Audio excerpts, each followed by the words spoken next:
제12장.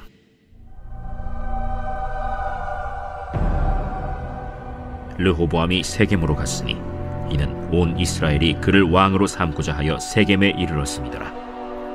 느밧의 아들 여로보암이 전에 솔로몬 왕의 얼굴을 피하여 애굽으로 도망하여 있었더니 이제 그 소문을 듣고 여전히 애굽에 있는 중에 무리가 사람을 보내 그를 불렀더라.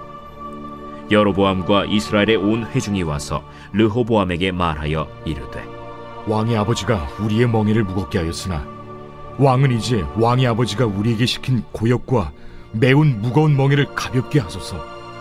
그리하시면 우리가 왕을 섬기겠나이다. 르호보암이 대답하되, 갔다가 3일 후에 다시 내게로 오라 하매 백성이 가니라. 르호보암 왕이 그의 아버지 솔로몬의 생전에 그 앞에 모셨던 노인들과 의논하여 이르되, 너희는 어떻게 충고하여 이 백성에게 대답하게 하겠느냐? 왕이 만일 오늘 이 백성을 섬기는 자가 되어 그들을 섬기고 좋은 말로 대답하여 이르시면 그들이 영원히 왕의 종이 되리이다 하나 왕이 노인들이 자문하는 것을 버리고 자기 앞에 모셔있는 자기와 함께 자라난 어린 사람들과 의논하여 이르되, 너희는 어떻게 자문하여 이 백성에게 대답하게 하겠느냐? 백성이 내게 말하기를 왕의 아버지가 우리에게 메운 멍에를 가볍게 하라 하였느니라. 함께 자라난 소년들이 왕께 아뢰어 이르되, 이 백성들이 왕께 아뢰기를 왕의 부친이 우리의 멍에를 무겁게 하였으나 왕은 우리를 위하여 가볍게 하라 하였은즉 왕은 대답하기를 내 새끼손가락이 내 아버지 허리보다 굵으니 내 아버지께서 너에게 무거운 멍에를 매게 하였으나 이제 나는 너희의 멍에를 더욱 무겁게 할지라. 내 아버지는 채찍으로 너희를 징계하였으나 나는 전갈 채찍으로 너희를 징계하리라 하소서. 3일 만에 여로보암과 모든 백성이 르호보암에게 나왔으니 이는 왕이 명령하여 이르기를 3일 만에 내게로 다시 오라 하였습니다. 왕이 포악한 말로 백성에게 대답할세 노인의 자문을 버리고 어린 사람들의 자문을 따라 그들에게 말하여 이르되, 내 아버지는 너희의 멍에를 무겁게 하였으나 나는 너희의 멍에를 더욱 무겁게 할지라. 내 아버지는 채찍으로 너희를 징계하였으나 나는 전갈 채찍으로 너희를 징치하리라 하니라. 왕이 이같이 백성의 말을 듣지 아니하였으니 이 일은 여호와께로 말미암아 난 것이라. 여호와께서 전에 실로 사람 아히야로 느밧의 아들 여로보암에게 하신 말씀을 이루게 하심이더라. 온 이스라엘이 자기들의 말을 왕이 듣지 아니함을 보고 왕에게 대답하여 이르되, 우리가 다윗과 무슨 관계가 있느냐? 이새의 아들에게서 받을 유산이 없도다. 이스라엘아, 너희의 장막으로 돌아가라. 다윗이여, 이제 너는 내 집이나 돌아보라 하고 이스라엘이 그 장막으로 돌아가니라. 그러나 유다 성읍들에 사는 이스라엘 자손에게는 르호보암이 그들의 왕이 되었더라. 르호보암 왕이 역군의 감독 아도람을 보냈더니 온 이스라엘이 그를 돌로 쳐 죽인지라. 르호보암 왕이 급히 수레에 올라 예루살렘으로 도망하였더라. 이에 이스라엘이 다윗의 집을 배반하여 오늘까지 이르렀더라. 온 이스라엘이 여로보암이 돌아왔다 함을 듣고 사람을 보내 그를 공회로 청하여 온 이스라엘의 왕으로 삼았으니 유다 지파 외에는 다윗의 집을 따르는 자가 없음이라. 르호보암이 예루살렘에 이르러 유다 온 족속과 베냐민 지파를 모으니 택한 용사가 18만 명이라. 이스라엘 족속과 싸워 나라를 회복하여 솔로몬의 아들 르호보암에게 돌리려 하더니 하나님의 말씀이 하나님의 사람 스마야에게 임하여 이르시되, 솔로몬의 아들 유다왕 르호보암과 유다와 베냐민 온 족속과 또 그 남은 백성에게 말하여 이르기를 여호와의 말씀이 너희는 올라가지 말라. 너희 형제 이스라엘 자손과 싸우지 말고 각기 집으로 돌아가라. 이 일이 나로 말미암아 난 것이라 하셨다 하라 하신지라. 그들이 여호와의 말씀을 듣고 그 말씀을 따라 돌아갔더라. 오늘 새벽에도 주님의 보좌 앞으로 나오신 성도들에게 하나님의 은혜와 평강이 함께 하시기를 축원드립니다. 오늘 열왕기상 12장 상반부 함께 살펴보겠습니다. 열왕기서는 이스라엘의 왕들에 대한 이야기이죠. 하지만 이것이 고대 이스라엘 역사의 이야기가 아니고 왕같은 제사장으로 부름받은 우리들의 이야기임을 기억해야 할 것입니다. 다윗이 죽은 이후 솔로몬이 뒤를 이어 왕위에 올랐는데요. 솔로몬은 통치의 초기에 하나님을 사랑하고 그의 아버지 다윗의 법도를 따르고 또 예배를 사랑했던, 예배 드리기를 좋아했던 그런 왕으로 묘사되어 있습니다. 그가 40년 동안 통치한 이후 그의 마지막 모습은 하나님을 사랑하던 그 마음이 많은 여인들을 사랑하는 마음으로 바뀌었고, 다윗의 법도를 따르는 마음은 사라져버렸고, 하나님을 예배하던 그는 우상을 예배하는 자로 바뀌게 되었습니다. 결국 이 솔로몬의 하나님과 멀어짐으로 인하여서 하나님께서 왕국을 분열하겠다고, 나눠버리겠다고 예고하시죠. 이제 이 왕국이 나눠지는 일이 오늘 본문에 나와 있는데요. 솔로몬이 죽은 이후에 르호보암이 왕위에 오르게 됩니다. 르호보암은 솔로몬과 암몬의 여인 사이에서 태어난 아들입니다. 어머니가 이스라엘 사람이 아닌 것이죠. 르호보암이 이제 왕위 즉위식을 하기 위해서 세겜으로 올라갔습니다. 세겜은 북이스라엘의 이제 수도인데요. 우리로 이야기하면 북한의 평양 정도 되겠습니다. 그래서 남쪽 유다와 그리고 북쪽에 있는 모든 이스라엘들이 함께 모여서 왕위 즉위식을 하려고 하였는데, 북쪽 이스라엘 10개의 지파가 이 르호보암의 왕위 즉위식에 반대하면서 그들이 자신들의 의견을 제시합니다. 그것은 그들의 노역과 무거운 멍에를 줄여달라는 이야기였습니다. 이 일에 앞장섰던 사람이 바로 여로보암인데요. 솔로몬이 죽고 르호보암이 왕위에 오를 때에 북이스라엘 사람들이 애굽에 피신해 있던 여로보암을 데리고 오게 된 것이죠. 그래서 그들의 지도자로, 그들을 대표하는 인물로 세우게 됩니다. 그리고 르호보암에게 얘기를 하는 거죠. 그래서 오늘 북이스라엘이 르호보암에게 얘기한 것 중에 고역과 무거운 멍에를 가볍게 해달라고 했는데요. 이 고역은 이제 거대 건축물들을 짓고 있는 이 노동이었고요. 그리고 무거운 멍에는 세금입니다.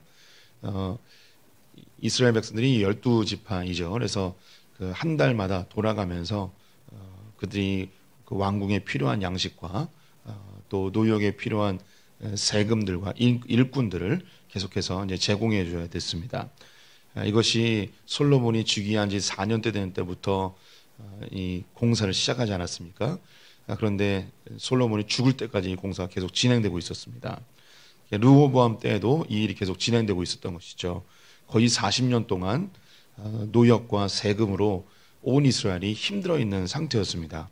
이 부분에 대해서 좀 줄여달라고 르호보암에게 얘기를 했는데요. 르호보암이 3일 뒤에 다시 만나자고 이야기를 합니다.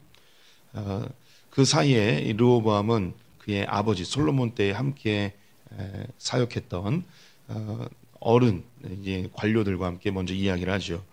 이제 나이 많은 늙은 관료들이 하는 이야기가 이제 좀 줄여줄 때가 되었고, 너무 솔로몬 왕이 거대 건축 사업을 많이 했으니까 이걸 좀 줄여야 된다라고 조언을 합니다. 하지만 이 르호보암은 이 이야기를 듣지 않습니다. 그리고 자기와 함께 자랐던 젊은 관료들과 함께 다시 논의를 하게 되죠. 그들과 내린 결론은 무엇이냐면 솔로몬보다 당시 더 위대한 왕이 되어야 합니다. 그러니 솔로몬보다 더 강력하게 백성들을 통치해야만 이 영이 삽니다 하면서 이 르호보암의 마음을 자극하죠. 르호보암은 나이 많은 어른 관료들보다는 젊은 관료들의 이야기를 듣고는 3일 뒤에 이스라엘 백성들이 찾아왔을 때 하는 이야기가 너희의 노역과 그리고 무거운 짐을 내가 더하겠다 하고 그들과의 관계가 완전히 틀어지는 일을 벌이게 되었습니다. 그래서 이 이야기를 들은 북이스라엘은 그렇다면 우리는 더 이상 다윗과 아무 상관이 없는 자이다. 네가 왕이 되고 싶다면 너희 지파와 함께 왕이 되어라 라고 하면서 돌려보내게 됩니다. 그래서 르호보암은 남유다 유다 지파의 왕으로 세워지게 되고요. 북쪽 이스라엘은 여로보암을 왕으로 세우게 됩니다. 이 르호보암이 북쪽 이스라엘을 포기할 수가 없겠죠. 그래서 예전처럼 감독관을 보냈는데 북이스라엘이 감독관 아도람을 돌로 쳐 죽이게 됩니다. 이 일에 깜짝 놀라서 르호보암이 유다 지파와 베냐민 지파의 군대 80만 명을 모아가지고 북이스라엘을 공격해서 그들을 되찾으려고 하죠. 그때 스마야라는 선지자를 통해 하나님께서 메시지를 전해주시는데 전쟁하지 말라는 거죠. 동족 간에 큰 전쟁을 하지 말라는 겁니다. 그래서 다시 돌아오라고 이야기하고 이 모든 일은 하나님께로부터 말미암았다라고 이야기하죠. 그래서 르호보암은 마음을 정리하고 남유다와 북이스라엘로 나뉘어지게 되었습니다. 하나님께서 이 일이 나로 말미암은 일이다, 하나님께로부터 이 일이 발생했다라고 두 번이나 오늘 본문에서 언급을 해주고 있습니다. 하나님께서 이 일을 이루신 것이죠. 하나님께서 그럼 이 일을 왜 이루셨는가? 그건 하나님의 계획이 있다는 것입니다. 우리 성도님들이 생각할 때 성도님들이 하나님이라면 이스라엘을 하나로 만드는 게 좋겠습니까? 아니면 두 개로 나누는 게 그 마음에 보기 좋으시겠습니까? 우리가 볼 때는 이스라엘을 하나로 계속 유지하는 게 더 좋겠죠. 우리나라가 참 이스라엘하고 그 유사성이 참 많은데요. 우리나라도 이제 남과 북으로 나뉘어져 있습니다. 하나님의 입장에서 이 남과 북이 통일되어 하나로 유지되는 게 좋을까요? 아니면 두 개로 이렇게 나뉘어 있는 게 좋을까요? 우리 생각에는 한 민족이기 때문에 하나가 되는 것이 더 좋을 거라고 생각이 들겠죠. 그런데 하나님께서는 이스라엘을 두 개로 나뉘어버렸습니다. 그리고 우리나라도 두 개로 나누셨죠. 여기에 그러면 하나님께서 이 일을 이루셨다, 나로 말미암입니다 하는 것은 하나님의 목적과 계획이 있는 것이겠습니다. 그럼 어떤 목적과 계획이 있는가? 북이스라엘을 하나님께서 여로보암에게 아이야 선지자를 통해서 메시지를 전해주신 것이, 솔로몬은 하나님을 사랑하지 않고 다윗의 법도를 따르지 않고 우상 숭배를 하고 하나님의 말씀을 듣지 아니하였으니 너는 10개의 지파를 너에게 줄 테니까 너는 하나님을 사랑하고 하나님의 말씀을 잘 따르고 다윗의 법도를 잘 따랐으면 좋겠다라고 권면의 말씀을 하시죠. 이것이 북이스라엘을 그리고 남유다를 나누었던 하나님의 목적입니다. 나라를 나누어서 북쪽 이스라엘에게 새로운 지도자를 주어서 내가 이 나라를 너에게 줄 테니까 너는 하나님의 말씀대로 이 나라를 잘 다스려봐라 라고 하는 거죠. 북이스라엘에게 하나님께서 하신 계획이 그거예요. 하나님의 말씀대로 이 나라를 잘 다스리라는 거죠. 그럼 남유다에게는 하나님이 어떠한 계획을 갖고 있는가? 원래는 하나의 나라인데 이 나라가 나뉘어지면서 충격을 입게 되는 거죠. 충격요법이죠. 이렇게 왜 나라가 나뉘었지? 왜 나라가 반토막이 났지? 솔로몬이 하나님의 말씀대로 하지 않고 다윗의 법도를 버리고 우상 숭배했기 때문에 나라가 이렇게 나뉘어졌구나.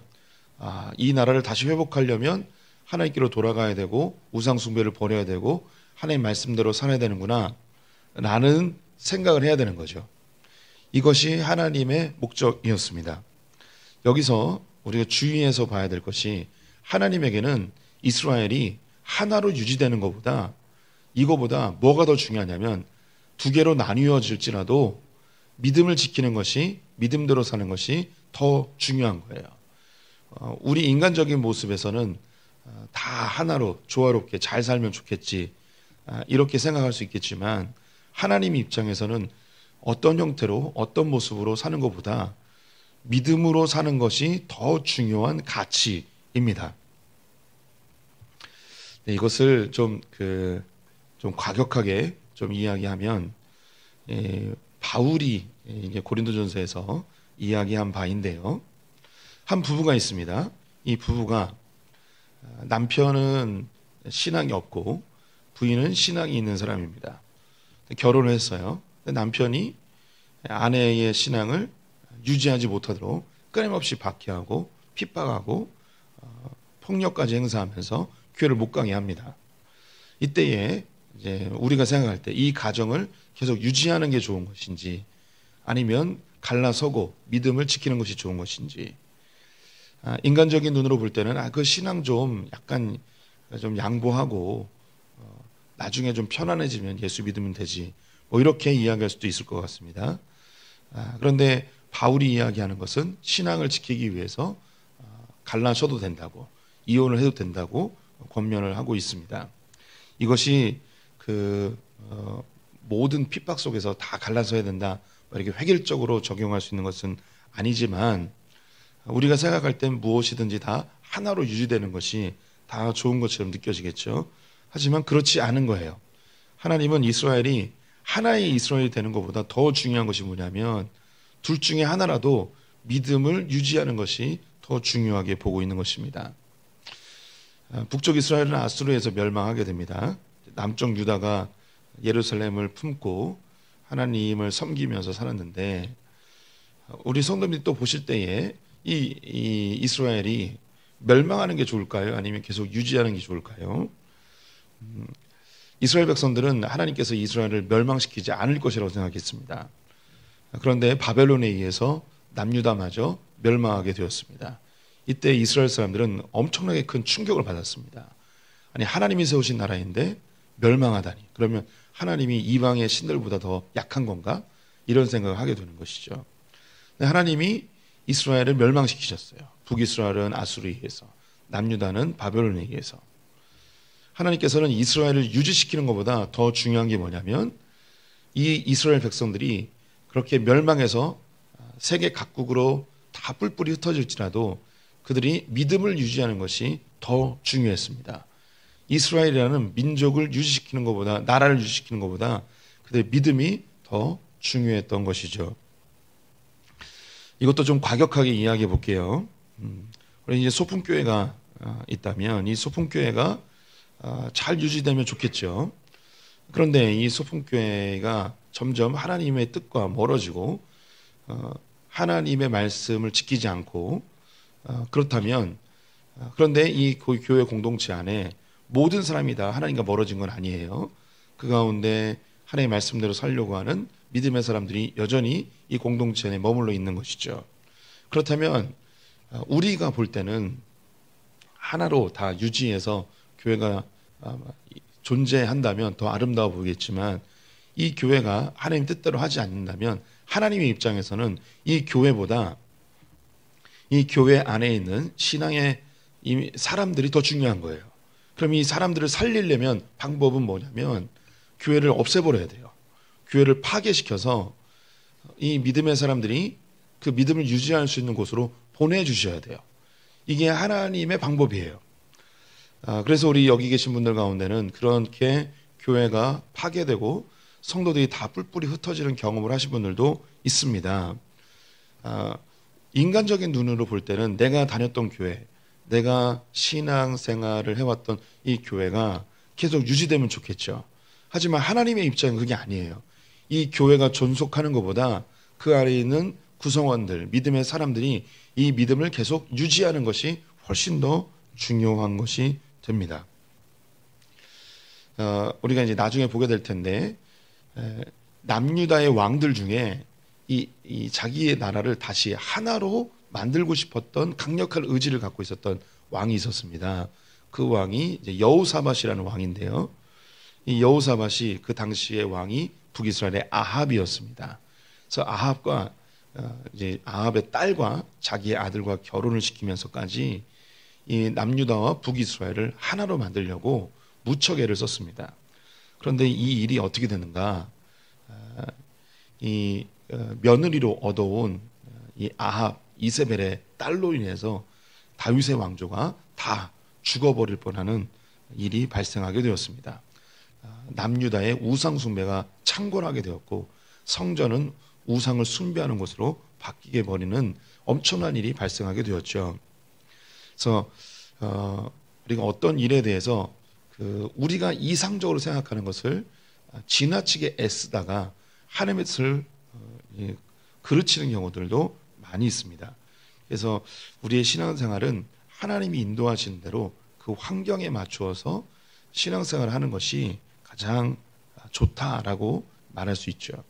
오늘 이 본문에도 이 나라를 나눈 것은 하나님이다라고 말씀하시면서, 하나님이 이런 환경 속에 너희들을 놓아두었으니 이 환경에서 하나님 뭘 말씀하시는지 좀 잘 살펴보면서 신앙을 좀 돌아봐라 라는 것이 메시지입니다.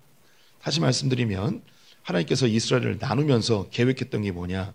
북이스라엘은 여로보암을 통해 솔로몬에게 당부하셨던 하나님의 말씀대로 우상 숭배를 금하고 다윗의 법도를 따라 너희들끼리만이라도 좀 잘 하나님의 말씀대로 살아봐라 라는 것이고, 남유다는 나라가 나뉘어지면서 충격을 받으며 너희가 좀 겸비해서 뭘 잘못했는지 좀 잘 살펴봐라 라고 하는 것이죠.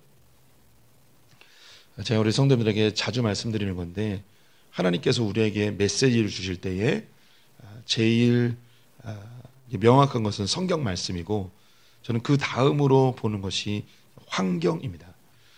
하나님께서 나를 어떤 환경에 두시는가, 하나님께서 교회를 어떤 환경에 두시는가, 이 환경을 통해서 하나님 뭘 말씀하시는가, 이것을 제일 많이 주의 깊게 보는 부분입니다. 하객동에서부터 함께 신앙생활 오신 분들은 다 아시겠지만, 교회를 분리하게 된 결정적 사건이 소풍교회가 사용하고 있었던 1000평가량의 주차장이었습니다. 이 주차장이 공원으로 바뀌면서 성도님들이 주차에 큰 불편함을 겪게 되는 거죠.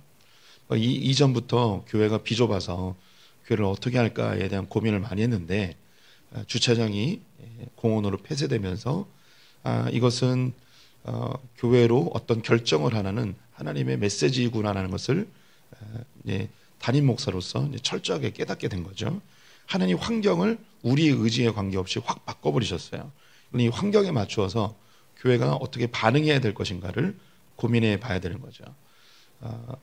이 주차장을 어떻게 하면 다시 사용할까, 이게 아니고 하나님이 이렇게 환경을 바꿔가시면 여기에 내가 어떻게 반응할 것인가, 교회는 어떻게 반응할 것인가, 이걸 봐야 됩니다. 억지로 내가 원하는, 내가 이상적으로 생각하는 것을 얻어내려고 하나님을 조종하는 거나 어떻게 하나님의 뜻에 반대하여 행동하는 게 아니고 그 환경에 맞추어서 살아가야 되는 거죠. 우리 성도님들이 만나게 되는 뜻하지 않은 환경들이 있다면 가장 먼저 떠오를 수 있는 것이 질병입니다. 내가 큰 병에 걸렸어요. 그럼 우리는 하나님께 어린아이처럼 고쳐달라고 기도해야겠죠. 하지만 이때에 아무리 기도해도 바뀌지 않는 환경 속에서 우리는 어떻게 될까요? 하나님께 분노하며, 하나님 왜 나에게 이런 병을 주셨습니까? 이렇게 하나님을 대적하며 서는 것이 아니고, 하나님이 있는 질병이라는 환경을 주셨을 때에 그러면 이 질병의 환경 속에서 나는 어떻게 반응할 것인가? 성경에 이 질병으로 고통당하는 많은 인물들도 있죠. 그때 그들이 다 믿음을 포기한 게 아니지 않습니까? 또 우리 성도들이 잘 살아왔던 우리의 직장이나 혹은 사업이 갑자기 꼬꾸라질 수도 있어요. 굉장히 고통스러운 일이죠. 환경의 급작스러운 변화입니다. 이때에 우리는 하나님이 이렇게 환경을 바꾸셨다면 이 환경에 맞춰서 내가 어떻게 반응하며 살 것인가, 우리는 주님 앞에 생각해 봐야 되는 거예요. 때로는 가정이 파괴되는 경우도 있어요. 뜻하지 않은 가장 가까운 가족이 갑자기 세상을 떠나는 일이 발생할 수도 있습니다. 또 소풍교회가 어떤 큰 환란을 겪을 수도 있어요. 우리는 예상할 수 없는 큰 환경의 변화를 경험할 수 있습니다. 그때에 하나님께서 이 환경 속에서 나에게 뭘 원하시는가를 고민해 봐야 됩니다. 좀 더 큰 그림으로 본다면 이 대한민국 안에 엄청난 큰 변화가 일어날 수도 있습니다. 70여 년 전에 북한에서는 공산혁명이 일어나 믿음의 사람들이 이 부분을 어떻게 반응할 것인가 고민을 하게 됐죠. 수백만 명의 사람들이 남한으로 넘어왔고, 많은 크리스찬들도 신앙의 자유를 찾아서 남쪽으로 넘어왔습니다.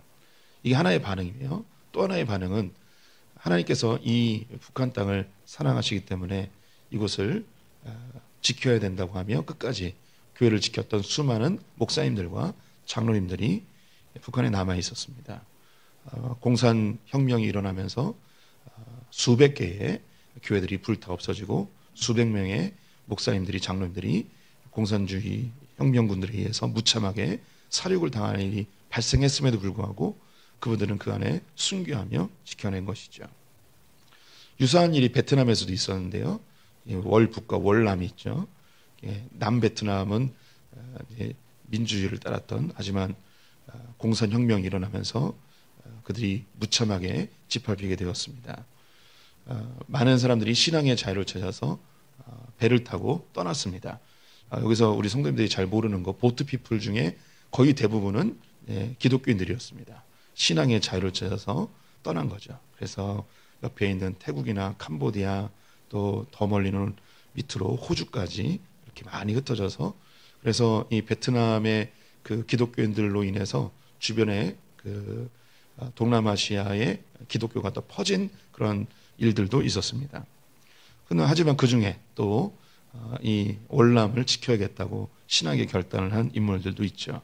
그래서 지금도 월남은 공산주의의 그런 그 감시 속에서도 남쪽에는 기독교인들이 많이 있어요. 그래서 부흥하는 교회들도 있고 또 복음적인 교회들이 남쪽 베트남을 여전히 그렇게 신앙으로 또 견뎌내고 있는 모습들을 볼 수 있습니다. 우리나라가 갑자기 어떻게 될지 몰라요. 우리가 누리고 있는 이 민주주의와 자유로운 시장 경제, 또 세계에서 10번째로 잘 사는 뭐 이런 나라가 한순간에 곤두박질 칠 수도 있습니다. 이때에 우리는 왜 이런 일이 벌어졌는가, 세상 사람들처럼 반응하는 것이 아니고 하나님이 이 일을 왜 일으키셨는가 하며 주님 앞에 우리의 신앙을 돌아봐야 되는 것이죠. 오늘 이스라엘은 이렇게 남과 북으로 나뉘었습니다. 이 일이 하나님으로 말미암은 일이라고 이야기합니다. 하나님으로 말미암았다는 것은 분명한 목적과 계획이 있다는 거예요. 하나님의 목적과 계획이 있다면 이 하나님의 목적과 계획을, 주님의 메시지를 그 백성들은 찾아내야 되는 거죠. 이것이 우리의 임무입니다.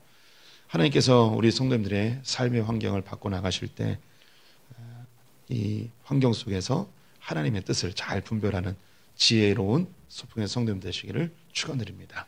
기도하겠습니다. 하나님, 이스라엘이 하나로 유지되는 것보다 나뉘어서 믿음을 유지하는 것을 더 소중하게 보시는 주님을 이 새벽에 발견합니다.